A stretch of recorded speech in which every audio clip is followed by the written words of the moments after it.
Welcome back to another episode of Talk Dead to Me, the only Walking Dead podcast with the guts to start at season 10. I am your host, Johnny Odell. I'm the social media manager for The Walking Dead. With me, as always, our podcast producer, Alexandra August, and Skybound Games producer, Woody Tondorf. Guys, what's going on? Climate change. No, don't get political. We can change this. No, can I have another one? If only climate change were political. Woody, you had one I've job. immediately alienated the audience. Why? So, From who? I'm sure there are people who are offended if you even mention the C word on the... When Venice is underwater, do you think some people will still be like, it's just a nature thing? Absolutely. They'll Yeah. be like, it's a particularly wet one. And be like, we're in a fucking desert. Yeah.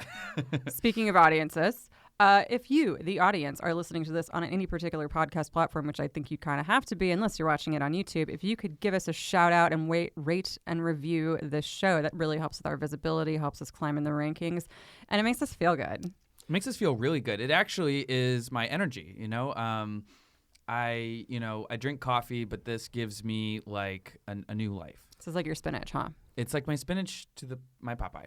Shout out to the guy in the Apple reviews who rated us 1 star because I went to the barricades for Fear the Walking Dead season 5. Yeah. Like he began by shouting about season 5, and I was immediately out. So Yeah, I mean, that's fair. That's a fair review. happy trails, bud.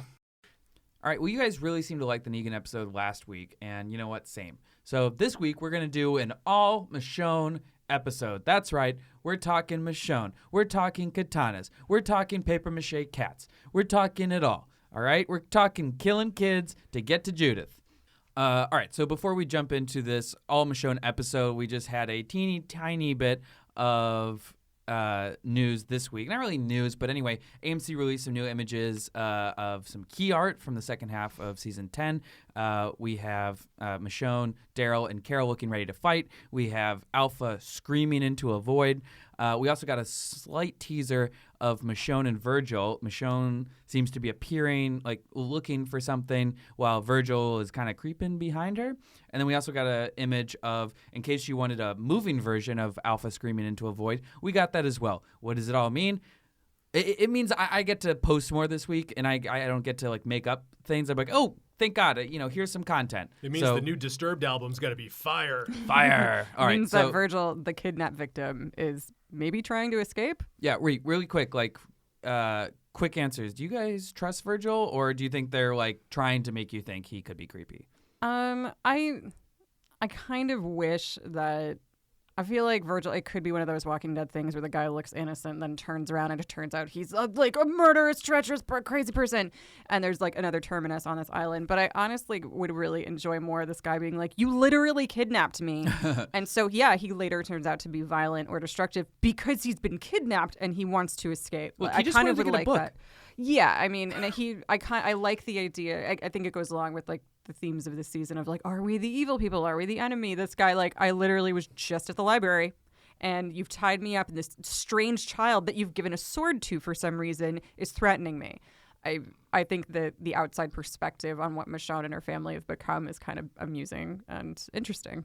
Woody? I think he's on the level. Great. So now we're going to go on to Michonne's best moments. Michonne has had a million moments since she got on the scene in season 3. Some of you might say season 2 because her character appeared at the very last episode right before they reached the prison, but that was not Denai Guerrera.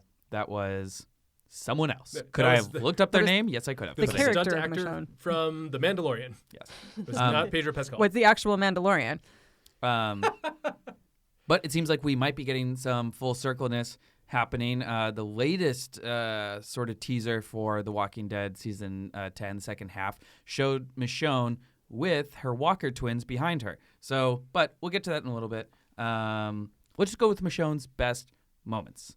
I wouldn't say it's the best, but I would say my favorite one was after they're established in Alexandria and she and Rick are walking the beat as uniformed patrol cops. So fun. The great Worst costumes ever. Oh my gosh, it's horrendous. Like they kind of look like UPS workers, but it's great. Like I just kind of loved the idea of like Law and Order Alexandria and like these two just kind of like walking these semi-mean streets of like this gated community. And I just thought like, and then she goes home, she puts up like the katana at the end of the day type thing. It was cute.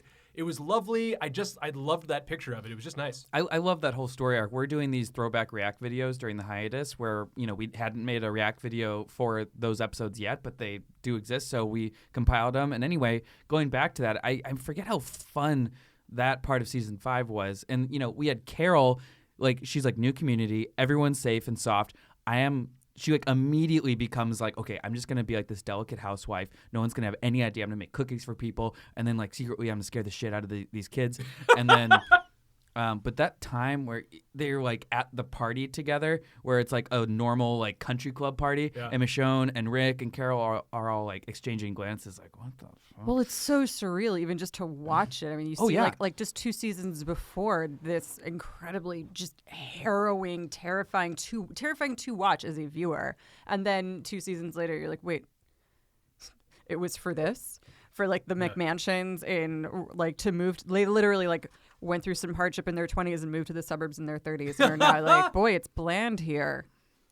I agree. And so I'm going to go to my Michonne moment. I'm going to tick the clock back just a little bit to season 3. Season 3 was obviously her introductory season, and also some of her most badass moments came from this season. So in episode 305, where Merle kind of kidnaps her and everything, and she gets tied up to outside of this motel, and these walkers show up, and she's tied up with her hands, so she uses her feet and legs to kick the walkers and then smush their heads in, and that was extremely badass. But that pales in comparison to episode 308, which, if you don't remember, is the one where she kills the governor's daughter. She's you know what?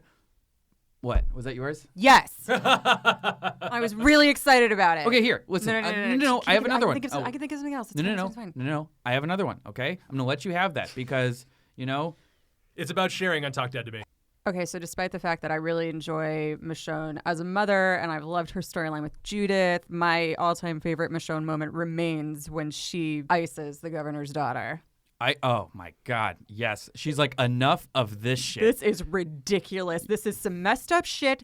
And no, we're going to stop this. We're going to stop this right now. This is sick. Do you see? This is sick. For those who don't know, the governor, the villain in season 3 and 4, was holding his dead daughter who had turned into a zombie. But instead of, doing the old knife to the dome, he just lets her kind of exist and roam around. Well, he refuses to let her go. In the comic, it gets so much weirder. He tries to brush her hair, sorry, on the show. But in the comic, they smooch. They make out in the comic. Ew! Yeah. How old is his daughter? It doesn't matter.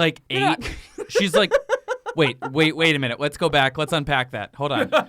Wait a minute. How old is the daughter? That's your problem. Incest, fine. Okay, so for those of you guys who don't know, is it a cute daddy-daughter kiss? No, I'm saying is it what's the level of disgust? Is it incest and pedophilia, or yes, she's 8 in the comic. I'm also just possibly for a visual. 6. Good call though. For those of you who don't know, Alexander used to host a Game of Thrones podcast, so this makes complete sense. Yeah, sorry. This makes total sense, honestly. Very desensitized. She is very A-okay with incest, doesn't faze her, but she's wait. Pedophilia. Pedophilia is no. Inappropriate, she says. Not illegal, just inappropriate. Hey, you stop that. Look, in the Game of Thrones universe, it is inappropriate. Jesus it's certainly not Christ. illegal in Westeros. All right, sorry. Going back Are to you two done or what? All right, going back to your point. We're talking episode 308. Yeah, so when Michonne kills Penny, but we were sort of making a joke about the fact that she's ending this ridiculous charade of crazy that the governor's been in, this weird LARPing that he's doing when nobody else is watching. She really just comes in and sees Penny and sees that it's a walker and is like, what the bye, and does what you're supposed to do. And then the governor comes in and he's like, what? Which was kind of funny. But I don't know. I always liked, Michonne has always been to me somebody who will do the hard things and is kind of a different kind of warrior than Carol, who's very driven by emotion. Michonne is driven by just a desire to survive and a desire to not succumb to the elements that are surrounding her. And I think that Carol's vibe is just as noble and just as interesting, but Carol is oftentimes kind of swept up in fury and bloodlust and anger and revenge, and it makes her very effective, whereas Michonne kind of, I feel like, tries to balance out things with just an absolute an absolute dedication to protecting who she is and what she loves. Yeah, she is So an she animal kills you little do girls. not want to cage. If you remember when Exactly. Carol and Maggie were captured in season 6, I believe, and Carol ends up taking those saviors, putting them in an incinerating room, and just Yeah. incinerates the shit out of them. And so I think that's like a good parallel. Like Carol and Michonne, these are, like I said, animals you do not want to cage. They will fuck you up. I Carol's- like the Carol moment for that's when she pretends to be also. I like it when she pretends to be the sweet old lady. She's, It's like, so crying. effective. It works every time. She's like, it hurts, please, these restraints. And they're like, oh my God, I'm so sorry. And then she's like, death. Stab you multiple times in the dick. Yeah. I'm sorry. What do you have? To me, like we're talking about Michonne, but Carol is a Terminator. Like, Yes. Yeah. even when she's in Alexandria, like she's wearing the human skin, she's like done like the voice. She's like, I made cookies, here you go. But like the moment anything goes wrong, she will keep coming, walking through fire, and will destroy you with like half her face missing. Like in 602 when she went all Assassin's Carol on everybody. Yes. Yes, and literally looked like that and disguised herself as a wolf and then proceeded to kill all of the wolves. I'm trying to think of like the equivalent for like, because my first theory was like, oh, Michonne's a Terminator, but I think it works a little bit more for Carol. I'm trying to think of like what like, Michonne's not as indiscriminate, I think. right. I think she's more of like the Predator. Yeah. Oh, because she has dreads? I was saying to myself, like, it's not just dreads. Like, yes, dreads help, but like, she's more stealthy. She knows how to blend into her surroundings. See the Walker twins. Like, Yeah. she's just more like Whereas Carol will like just go north to south to just like leave a path of destruction in her wake. Like, I feel like Michonne is a little more like, I don't know. She can take the flank. She knows, strategy a little bit more. Carol does too, but I'm just thinking like Carol's a blunt object. Yeah. Where Michonne is a katana. She is a precise instrument of wrath. There's I was looking at other like the kind of the video. I wasn't watching The Walking Dead like in time when Michonne first came on, and I didn't really know much about. We've talked about this. I didn't really know much about the history or context of the comics, and so when we were kind of boning up for this episode, I started looking for videos and interviews for when Denai was cast to see what Robert had to say about the character and stuff like that. And he said that Michonne was a character who's hacked the apocalypse, and I loved that phrase. That's great. I love that. That's Because great. like she does when she walks around with the walkers and you see that she's done in their teeth, he's like, yeah, she's the person who figured out, well, if they can't bite you, they're pretty harmless. Yeah. Which Oh, yeah. if you It's just gums. I remember that was the first time we'd seen really anybody. I feel like, at least in my memory of watching the show, we'd seen anybody who was that smart about it. To circle back, I think that's also how it worked in the comics with the governor and his daughter. I think he pulled out all her teeth for the smooch that we also established was just really gross. And Still bad. really bad. And speaking of the comics at that moment, although what Michonne did in that instance that Alexander's talking about, where they wrestled to the ground and she like spoons his eye out and does all those things, in the comics it was a lot more brutal. I don't want to get too dark, but they really Michonne had plenty of reason to seek revenge on the governor. Michonne is raped in captivity. Yeah, that happened. That is what And- goes on in the comics. Yeah. So she like really fucks him up. And Woody, correct me if I'm wrong. I mean, she not only spoons his eye out or like stabs him in the eye. I Yep. think she also cuts She cuts his dick off. his dick off and his arm. Right? Yep. And he comes Yeah. back after that? Yes. Oh, He comes yes. back in a tank, and he is pissed. He has the eye patch. He has a hook, and he has And no chill. libido. Yeah. Severe lack of libido. You'd think it would have calmed him down. I know you remove this guy's balls. You're like, oh, finally. But then I think he just becomes regular evil. Like before, he was like super evil. Horny evil. Sunday. It didn't make him saner. Super But so evil. how does she kill Penny in the books? Is it any different really than in the show? I think she stabs her through the head. Could I have looked that up? I could have. Let's look. Oh no, because I thought she did do it differently. in the books. But We'll have to get the fact check on this, but if my recollection is correct, she sneaks into his office, kills Penny, waits for him. He sees it. Holy shit! She jumps him. okay. And just so we can get some live Oh yeah. reaction. Let's get the of live reaction to this. Alexandra. Some live reaction to. I'm going to show you. I know you guys can't see it at home, but you can imagine. This is a picture of the governor making out with his young dead daughter. Ah. Yeah. Oh wait, That's now let me that. see. What are you seeing right now, Alexandra? Yeah. Describe it for the audience. I'm seeing she's like super dead. Like she is definitely decomposing. Yeah. Her eyes are all shadowed. It looks like he's putting his tongue in her mouth. Like, first of all, like sure. this isn't. He's definitely making out. Ew, and he says, "Give Daddy a kiss." Yeah. Ah! That was the moment where, like, at first you're like, wow, the governor, okay, he's leading another community. Maybe he's not so bad. And then like, that was the chilling part about watching the show and reading the comic is that each time you would like see something else. Like you'd see the governor, you'd be like, oh, he could maybe be reasonable. And then we see him at home and he has the fish tank of heads and you're like, oh. We did not practice that. Okay, so mine is from season 4, episode 8. This is mid-season finale. Big shit happening. This is the end of the prison. Governor had just killed Herschel. Everyone's crying and upset and going crazy. People get scattered. And right as the governor's about to kill Rick, Michonne just comes in clutch, katana right through the chest.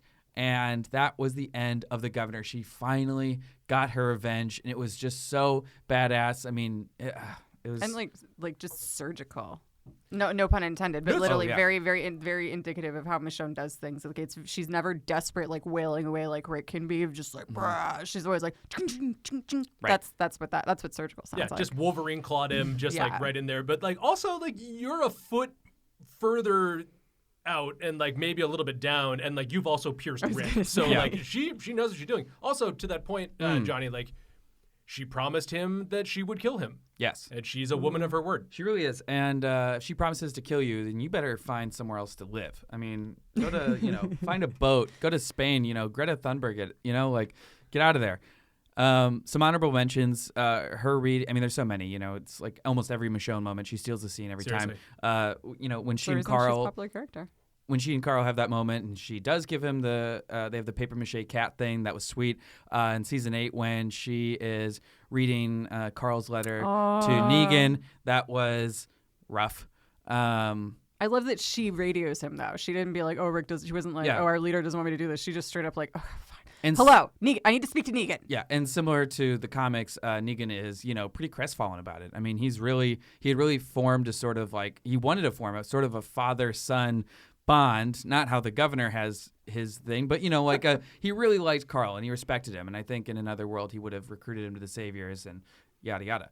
And then finally, Michonne's huge episode in season 9 episode 14, I believe it was, where we do the flashback where she's pregnant and she has to kill all those kids. Mm-hmm. Brutal, but also amazing acting by Denai, and she really sells that whole thing. Kills all those kids while Daryl is, I guess, in the bathroom.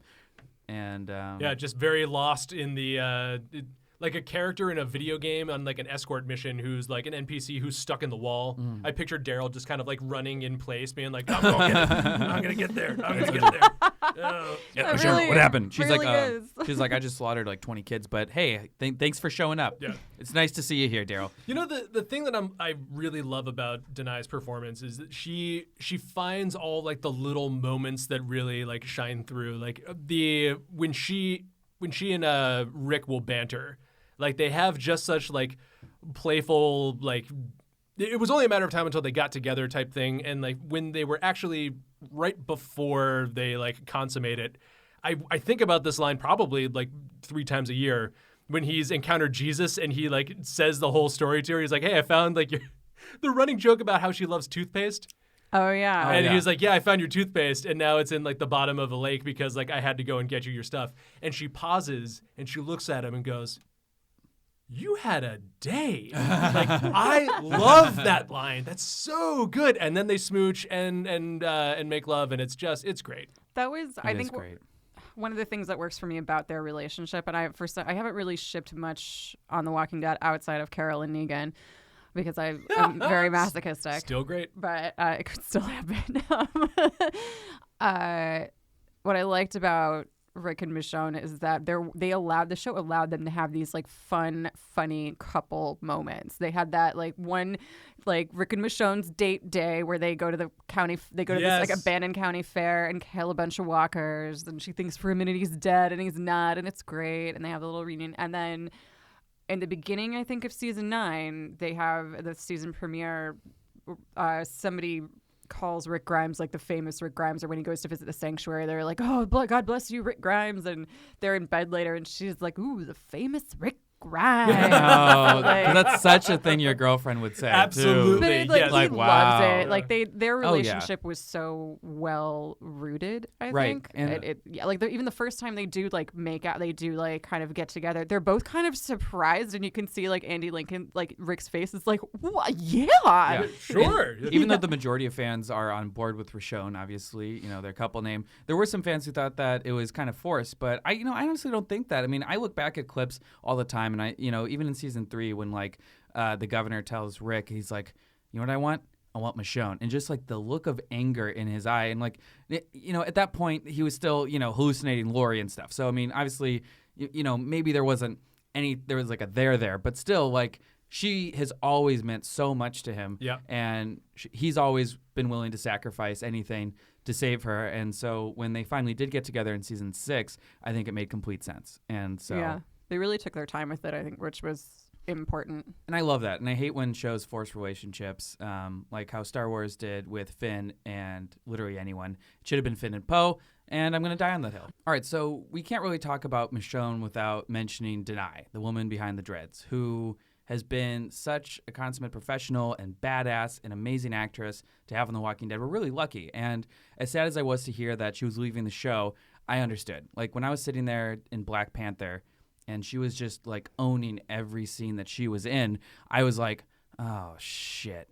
And I was like, literally, that was I'm happy for her, honestly. I really am happy for her. And it's not just Avengers movies and superhero movies and stuff. I mean, she has all these charities that we'll talk about in a second, but she's literally like just a worldly woman, and I'm just glad that we've gotten her as long as we have.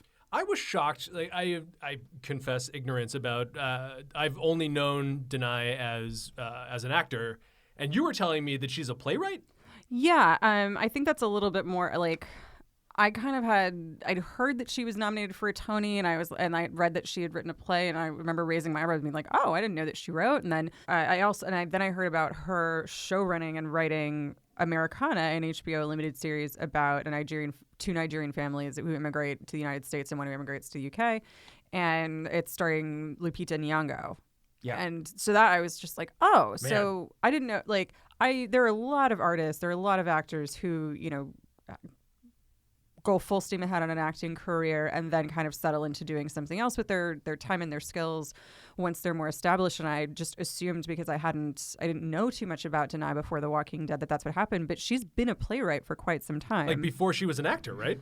Kind of simultaneously. She had got an MFA from Tisch at NYU. Damn. And apparently, I listened to an interview, apparently for like one semester of this conservatory program, you get to do whatever you want to do artistically. If you want to produce something, direct something, write something. And she wanted to write something, so she wrote a play that kind of speaks to her charity work now, Johnny. It's called In the Continuum, and it's about Black women and AIDS, and it's two female experiences, one in Zimbabwe, one in South Central LA, and both of them are diagnosed with HIV, and the play follows both of them through their journeys up until they tell their respective partners. That's amazing. Yeah, and so this was this was a grad school project, and somebody wanted to put it up once they read it, and so it ran for a little while off Broadway, and it was nominated for like an Obie Award, and it got reviewed by the New York Times. Wow. And then in 2016 she wrote Eclipsed, which got nominated, and I think won a Drama Desk Award, but was nominated for Tony for Best Drama. And Good God. now she's show running an HBO limited series. So like she's a multi-hyphenate in the extreme. Yeah, it's you can't- really fucking cool. You can't keep her on The Walking Dead. She's got to spread I wanted her to write wings. it. I want to come back and write it. And that's not all. In 2016, she partnered with Johnson & Johnson on their Make HIV History initiative, which is currently testing HIV vaccines in 5 South African countries. She said that she grew up around developing countries grappling with the onslaught of HIV/AIDS. Women were grappling for the rights to be able to own land and the right to be able to inherit land, the right to be able to have a bank account. And then in 2018, she said, if we want to live in a world that looks more like Wakanda, the first step, invest in girls and women. And she's been doing that. I mean, she's put her money where her mouth is. She co-founded the Almazi Arts Alliance, which supports the arts for students in Zimbabwe. And she's just Did you guys know nature. that she grew up her family is from Zimbabwe, Right. And then she grew up, but they left during the war, and she grew up in Idaho for 5 years. But then once the war was over, they went back. So Wow. she grew up. spent her like formative years in Zimbabwe. I did not know that. I didn't. Yeah, I knew. That's really cool. It really it what an interesting and valuable perspective to have your feet in these two continents, these two experiences. Man, she's fascinating. I like her so much, guys. I know. She also said in 2016, I have a purpose, and it's based on how I was born into this world. I focus on my life's work. That's what everyone has to do. What are we called into this world to do with the time we have here? I pursue my truth, and I pursue what I'm authentically passionate about, and that is my job. And her mission... Sorry. No, it's okay. Her mission to basically make the world a better place for girls and women is kind of solidifying her as a global icon. And I think she wants to be more well-known for her philanthropy and entrepreneurship than acting even. Or maybe it's 50-50. I don't know. I'm not her. But she's just making all the right steps, and she's just kind of a hero. I mean, if I was a young girl, I'd definitely look up to her. I mean, I still look up to her. Anyone can. As a young girl, yeah. As a young girl, yeah. I was put on this earth to play GTA Online and make podcasts and shill for video games. Mm-hmm. Hey, we're all doing what we're supposed to be doing. We are. I think it's always gratifying to me to see somebody who is as successful as she is, who is as dedicated to her craft as she is. If you ever hear her talk about acting and this kind of work, she really treats it like a craft and cares for it like that much. And it's a pleasure to see someone take it that seriously and is that vocal about that, but then also to as aggressively use their platform as she has in a bunch of different ways, right. Be it creatively or be it philanthropically. That's just, it warms the cockles of my very cynical heart. Thank you, Denai. Cockles, wow. And, I was there for San Diego Comic-Con when she announced that. I mean, there had been rumors flying that she was leaving The Walking Dead, but when they officially announced it at the San Diego panel, I mean, she was in tears, and she got a standing ovation from the crowd, which if you haven't been in Hall H, I mean, it's like, 10,000 people? It's like a small stadium. Yeah.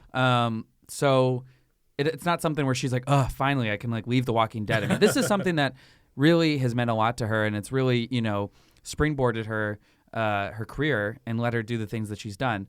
And she is sad to leave. And, I hope we see her in a future Rick movie. Obviously, we're losing her sometime in the second half. We don't know when. I do drink, but it's fine.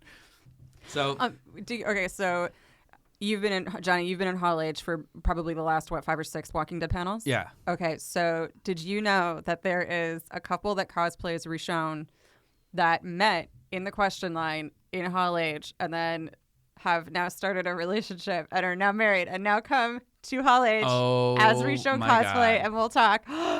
They are the cutest. That's fantastic. I have to interview them next time. I'm picturing them in the question line and him being like, what's your question? And he turns around, gets on one knee and goes, will you marry me? Oh. And then all of Hall H is like, shut up. We're trying to hear this question. Tom Hiddleston wants to talk about the Loki show. Wow. Also, why are you in the question line for the Loki show is Walking Dead cosplay? I don't know. Speaking of Loki show, we just found out last week Owen Wilson is going to be in a major role there. Wow. Oh, that makes a lot of sense. Wow. Oh, wow. All right, so now that we have showered all our praise on Denai, deservedly so, we are going to play a dumb game called Which Michonne Quote Works Best as a Campaign Slogan, something that will definitely be a one-off segment, but I think we all have fun answers, so I'm going to let Alexandra take the stage on that. I think it has to start with Michonne 2020, and then and then your line. So she's running for president. Michonne 2020, you can't stop me from helping you. Oh, that's great. That's excellent. That's fantastic. I will help you, damn it. I don't care what you think. I am reaching across party lines. I'm coming to you. I'm kicking your door down, and I'm giving you support. Love it. All right. Woody. Michonne 2020, your face is losing the war. Wow. That is, Who's that for?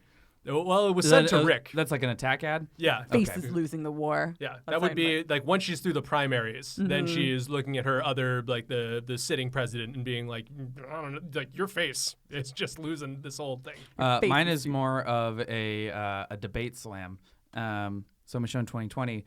I did not realize the Messiah complex was contagious. Everyone's like, oh, Wolf Blitzer's doing backflips. It's he's like, oh shit. What if the debates were just an episode of Wild and Out? I mean, they were. Were you around in 2016? That's what they were. It was. Okay, Michonne 2020. Have you ever had to kill people because they had already killed your friends and were coming for you next? That's a pretty specific campaign slogan, but it's hard to argue with. It's motivational. It is. I would not want to hear the reply to that. So we're clear. That look wasn't a let's attack them look. It was a he seems like an okay guy to me look. Oh, that's good. I got another debate slam. People with nothing to hide don't usually feel the need to say so. Oh! Anderson Cooper is doing the worm, and Rachel Maddow lights up a bong. Like, and she's like playing like electric guitar. Like, Someone in the audience like, pew, pew, pew. Don Lemon runs by in the background naked. Now's a good time to wrap it up. I'm going to end this with Michonne 2020. It's not your fault when people die. Oh, that's great. That's great. That's fantastic. That's the second term one. They're like, you don't want to know what happened in the first term. Look, shit happened. People got brands. It was. No. She is also getting impeached as she is running. So there's a new National Treasure movie coming out, and although we don't know the plot, I'm sure they're going to find some kind of ancient wisdom. And speaking of ancient wisdom, one of those sayings goes, "Who would win in a fight, Michonne or Arya Stark?" And I mean, this was written in the cosmos, millennia ago. And so we're back going to the Constitution. We're going to attempt to answer it, and we're also going to have some help with some voicemails. So let's do that. First one. Hi, guys. This is Leona in Los Angeles, California, and I was asked to leave the response that I left on Twitter on this line, so I'm calling in to tell you my thoughts on the weekly question, which is who would win in a fight and why, Michonne or Arya Stark, which I thought was a really awesome question because these are two badass ladies. So I thought about this quite heavily because Michonne is obviously incredibly powerful. She is my favorite character on the show, and I would root for her in any other position except I believe that Arya will win this round because she trained with the many-faced god. She lost her sense of self. She had to let go, essentially, of everything that made her who she was, whereas, Michonne has a family now, so she's fighting for something, whereas Arya was fighting for justice, basically. She's fighting for something that's more general. And in this case, I would say that Arya wins also because she killed the Night King, and that was a pretty incredible act for someone to be able to pull off. I think that she has the assassin skills to be able to one-up Michonne on this. So thanks very much for listening to my response, and thank you also for requesting that I call it in, and have a great one, guys. You know what, Leona? I don't disagree. I mean, Arya did kill the Night King, and although Michonne might have some height on her, I mean, she did train to be an assassin. Michonne just kind of like naturally picked it up. I mean, I think we've established she was like a lawyer in a previous life. So, Yes. So both have really like improved their skills over time. And God, wouldn't that have been great? I mean, yes, Arya did kill the Night King in the final season, but wouldn't that have been great to get all that many-face stuff, like some kind of payoff? I mean, I don't know, just spitballing here. Maybe she kills Jaime, wears his face, pretends to be him in front of Cersei, and she thinks, oh, finally, Jaime's here to save me yet again. Nope, it's Arya. Boom, face off, kill, death. End of the season, end of the series. Can we just have a face-off sequel about Arya Stark? Yes. With Nicolas Cage? Yes. Sure. We can have all these things. All right, Just what do you as long guys as- think? Alexandra, you're the Game of Thrones expert in the room. So she didn't train under the many-faced god. She trained in his temple or its temple. Right? Yeah. So the House of Black and White. I mean, yes, sort of. So the House of Black and White is essentially a religious order of assassins for all intents and purposes, Right. and the many-faced god is technically the god of death. Right. And to go back to Leona's answer also of that she's fighting for justice and not family as opposed to Michonne, the list is made, Arya's list is made as a reaction to all the people who have killed her family. So, it's for the larger thing of justice, but it is, let's not get it twisted, it's a family revenge mission. Okay, so I agree with Leona's end conclusion, but I tend to think the reason that, despite the fact that this is an I Love Michonne episode, I kind of got to go with Arya on this one because it's just different training. And Arya is a trained assassin, whereas Michonne is not necessarily, I wouldn't consider Michonne a hunter so much as a protector. Really? Well, yeah, I think Arya is trained to seek and destroy. I don't know that that's Michonne's impetus. And Michonne is untrained. So here's my well-considered. Or lacks formal training in the art of Yeah, assassination. she's trained. I Yeah, mean, just yeah, maybe I not by shouldn't- someone else, self-trained. Yeah. Well-considered answer, Leona. I'm afraid that I have to disappoint you and tell you that you're wrong. Gently. Here's the. I'm trying to get a reaction here. You know, we can't just be. Hey, every opinion is good and fine. No, you're wrong, and here's the reasons why you're wrong. Yeah. Jesus. Thanks for calling in, Leona. Please call back. Please call back. I genuinely appreciated the answer. Please, there's no malice. This is just fun and games. Somebody has, because I feel like, depending on the matchup, all of these, it's stacked for Arya. She has grown up within warfare and assassination and like deception and all that shit. But the world in which these two would fight, like, Arya kills the Night King because his guard is down. He is not looking at anything. She just Assassin's Creed leaps. He thinks that he can just like strangle this little whelp, and she does her little like. She beats Brienne and she beats the Night King because they underestimate her. And Michonne has never underestimated anyone. Michonne good call. always goes in at the highest alert level. She is always waiting for something to sneak up on her, whether that is silent or overt. And I think that if you're putting these two on level ground, unless Arya is coming up like Rick or Daryl or something like that, even then, like, you never know that Michonne might pick something up because she is always with these people. I think that Michonne in a regular fight, it's way closer than you think. And I think that Michonne has that like Terminator type like mentality where even though they can both like take a real beating, I think Michonne can get the final shot in. But you know what her vulnerability is? Michonne? RJ? Peanut butter bars? Kids. Oh. Well, but Yeah, but Arya wouldn't. Arya's 18. Well, yeah, that she is. Okay, so we would decide like when Arya's fighting. Yeah, I wouldn't have her fighting child Arya. That would be tough. But Oh my gosh. I mean, not again. Michonne wouldn't do it. She What if wouldn't fight her. Like, Dead Arya versus the governor. All right. Well, you know, honestly, there's really only one way to find out what would happen, and it's for the fine folks at Tekken, Street Fighter, or Mortal Kombat to just go ahead and stop being cowards and just put them in the game. you know, I would actually the fine folks at Rooster Teeth who make Death Battle have not done this. So How dare. you guys definitely don't read or listen to this podcast. But folks, if you know or have the contact information of any of these folks who do Death Battle, send this hot little matchup to them, will you? Yes, and you know what? We want more voicemails to react to. You know, I know some people can be shy and they like just leaving their response on Twitter, and, you know, totally get that. I understand. I hate leaving voicemails sometimes unless it's someone I'm really close with. So I get that it can be a little daunting. But we would love to hear from you, and you guys get to appear on this podcast. So in the coming weeks, if you guys want to appear on this podcast and have an awesome voicemail, all you have to do is call us at 213-536-1275. It goes straight to voicemail. You don't have to talk to a real person, and you leave your voicemail. And you know what? If you F it up, that's okay. You can leave another one, or you can just pause like we do, and through the magic of editing, we can just use, you know, the better response. Yeah, this show is not live. Do you think that we are at all talented enough to just say all of these brilliant things and witticisms just like on the fly? No. Nor are we hoping that you call in and stumble over stuff so we can make fun of you to the audience. Like, we also never are do that. very, very interested in you sounding wonderful and funny. So please don't be self-conscious. And even if I tell you you're wrong, I just want you to know that I listen to and I deeply enjoy your voicemails. And though I tell you that you're wrong, it's not with any malice. It's just to have a fun conversation. I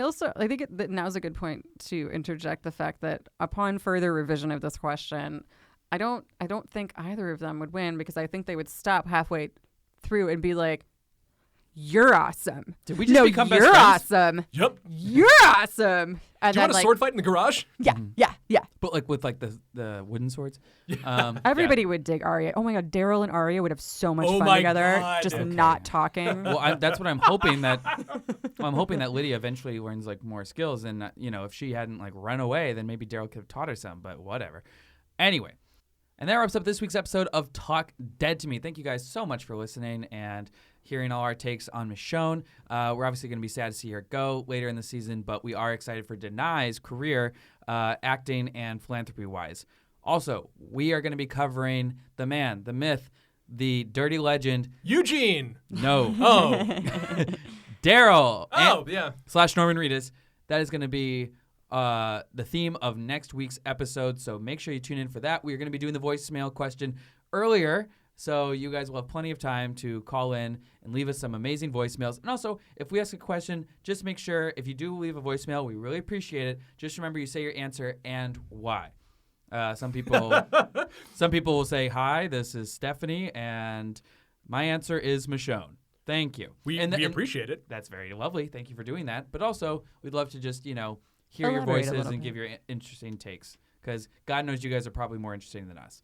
So, Gosh, you guys look great today. As you wrap up the podcast, consider your day and where you are in the world. You're doing a great job. You're trying your best, and you know what? People recognize it, and we're proud of you, and you can do it. We appreciate one step in front of the other, and just have a great day. just have the best day. We appreciate each and every last one of you. Thank you so much for listening. All right. See you next week. Can't wait. See you 2 weeks. 2 weeks until the premiere, right? 3. 3 weeks. 3 weeks until the premiere, right? February 23rd. Yeah, oh God, it can't come here soon enough. I actually have someone from the Guinness Book of World Records coming to say, this is the most consecutive hiatus episodes, I think, since Game of Thrones. Oh, so thank God. This is You sweet summer child. it's a near world record. All right.